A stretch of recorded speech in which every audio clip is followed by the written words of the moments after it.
Motorola CLIQ or Motorola DEXT, expected fourth quarter 2009. Motorola today finally announced their long-awaited first Android handset, codenamed the Motorola Morrison, based on a customized version of the Android operating system, which is designed to provide seamless integration with social networking sites and messaging applications. Known as the Motorola CLIQ on T-Mobile USA and the Motorola DEXT on Orange in France and the UK and Telefonica in Spain and Latin America, it integrates very closely with Motorola's brand new Moto Blur service, which is a combination of software and services that Motorola hope will differentiate their new offering. This is rather more than a standard handset with a vanilla version of Android. It's very clear that Motorola have put in a significant amount of work to enhance the end-user experience. For example, a Moto Blur widget can allow you to post status updates to several different social networking sites all at once, without having to bother with typing in all the different usernames and passwords. And it's not just about social networking. Moto Blur can also integrate with corporate email systems such as Microsoft Exchange, and of course it supports standard internet protocols and SMS messaging too. The Motorola CLIQ or DEXT can pull down contacts from all the different messaging systems with an aim to make the CLIQ DEXT a single unified point to manage disparate services.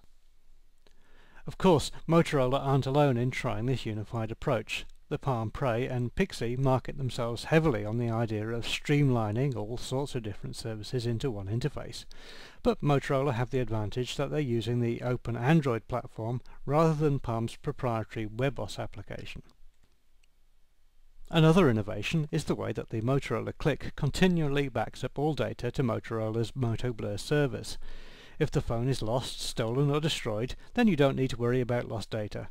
You can also track the Moto Blur via GPS remotely and initiate a remote wipe if needed. We've talked a lot about the software and services that accompany this offering, but the hardware is important too.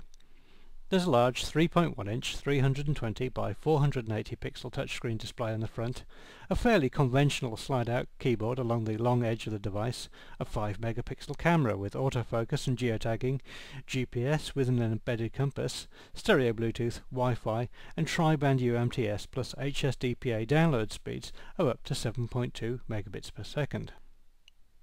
The operating system is Android 1.5 or Cupcake, and this can play back a very wide variety of media files through the standard 3.5mm audio socket, and it has a suite of Google applications plus YouTube support built in. It's a large, quite heavy handset measuring 114 by 58 by 16mm and weighing 163 grams or 5.6 ounces if you're an American. The large 1420 mAh battery is quoted as giving up to 6 hours usage time and 13.5 days standby time, which is good. Apple were perhaps the first major mobile manufacturer to really succeed in making a mobile phone more than just a piece of hardware, but Motorola's vision certainly seems to be as good as Apple's, if not better, well, on paper at least.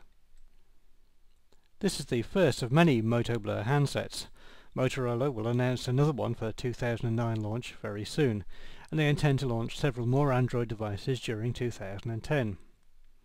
T-Mobile and Motorola hope to have the CLIQ and presumably Moto Blur available by the end of November 2009 in titanium and winter white colour schemes.